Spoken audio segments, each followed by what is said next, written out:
Oi galera, antes de começar esse vídeo eu quero mandar uns beijos aí, uma galera pros meus fãs. Beijo pro meu tio Silvio, que sempre assiste todos os meus vídeos, manda áudio, todos os vídeos que eu assisto, que ele assiste. A Isa, querida, que tem, não sei, acho que ela tem uns 5 anos e ela assiste meus vídeos toda semana. Fofa, querida. Minha mamãe, que sempre comenta. E o que mais? Eu vou lembrando. Eu juro que eu lembro de todo mundo. Vamos ao vídeo? Conforme prometido, vamos falar um pouco sobre medidas básicas a se atentar para eletros na cozinha. Eu já falei aqui sobre as medidas básicas de móveis de cozinha, nesse vídeo que você pode clicar aqui em algum lugar na tela. Fora essas medidas, há outras que devemos levar em consideração ao se projetar uma cozinha. As dos eletros.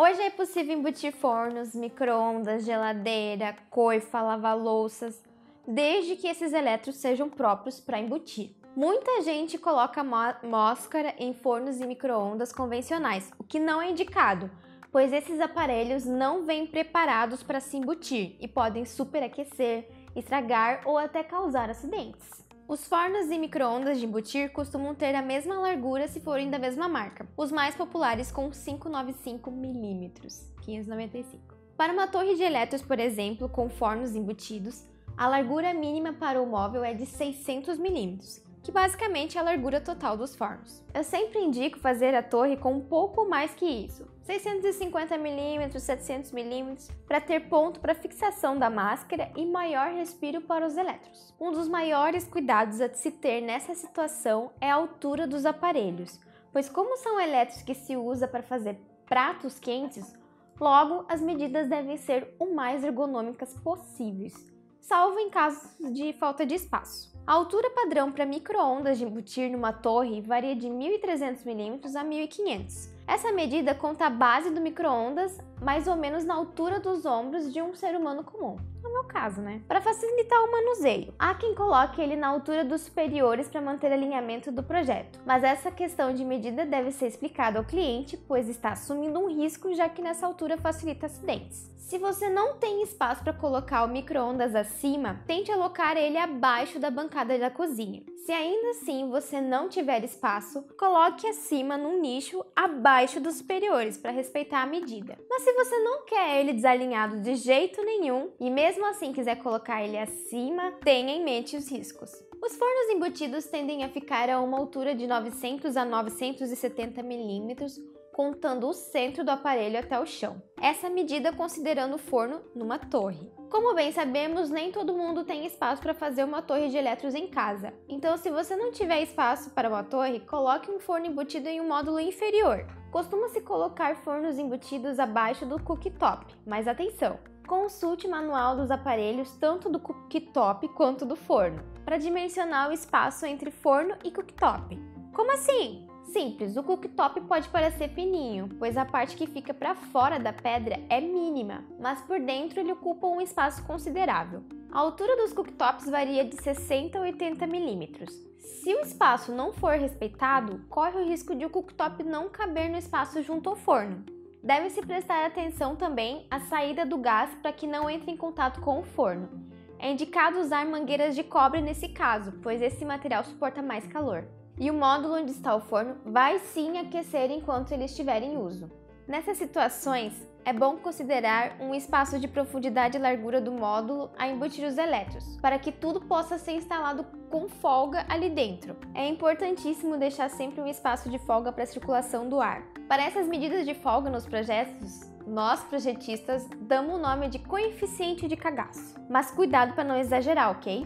Medidas de cooktops também devem ser levadas em conta, pois a dimensão desses aparelhos pode influenciar no espaço de bancada disponível. Por exemplo, se você tem uma cozinha com pouco espaço de bancada, aconselha-se usar cooktop de 4 bocas, às vezes até de 2 bocas, e uma cuba pequena. O espaço mínimo de trabalho que precisamos é de 600 mm.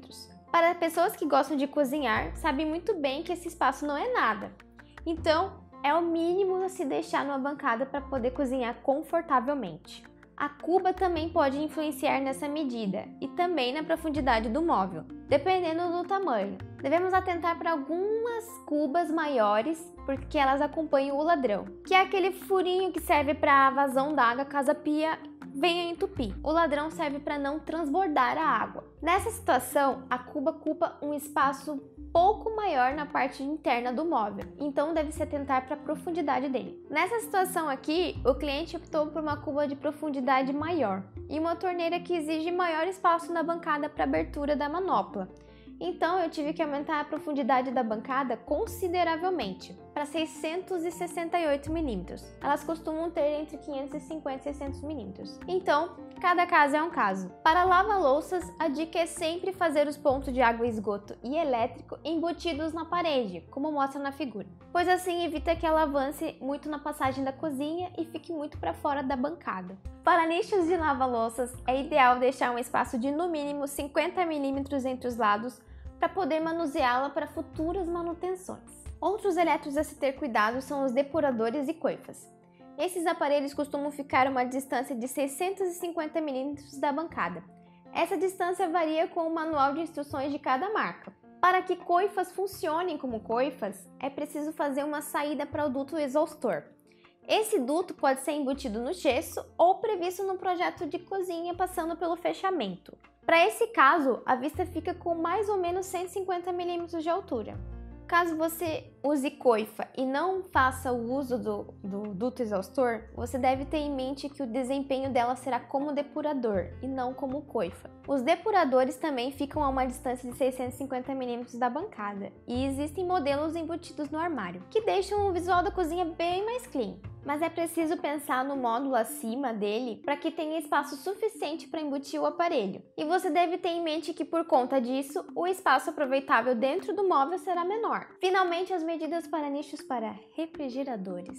Refrigeradores e adegas têm uma variante de medidas imensa e tudo depende da quantidade de litros e garrafas que o aparelho suporta. Para se projetar uma cozinha, eu acho que essa é uma das medidas mais importantes. A medida da geladeira define muitos espaços dentro de um ambiente, pois além da medida da caixa, precisamos prestar muita atenção no espaço de abertura e portas de geladeira e a circulação de cozinha, para poder usá-la aberta e com as gavetas internas abertas também. Alguns refrigeradores só abrem as portas internas se as portas estiverem 100% abertas. Isso porque a abertura de uma porta de refrigerador chega a abrir quase 180 graus, dependendo do modelo. Por isso, cuidado ao colocar refrigeradores ao lado de paredes, por exemplo.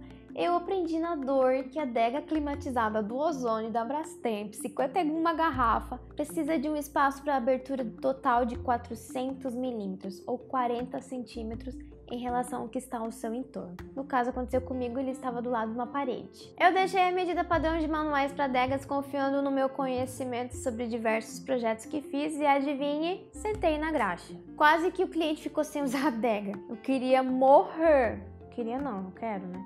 Espero que ele já tenha me perdoado. Mas tudo é aprendizado nessa vida, né, minha gente? Por isso, galerinha, manuais de instruções e técnicos precisam ser estudados um a um. Não é à toa que eles existem. Respeite as medidas impostas, com certeza vai evitar várias dores de cabeça. Nos sites de eletrodomésticos sempre tem os manuais para baixar. Então se joguem, galera. Ah, e não se esqueçam do coeficiente de cagaço, viu? Se você gostou do vídeo, vai deixando seu joinha, comente, mande sugestões, me siga nas redes sociais e semana que vem tem mais.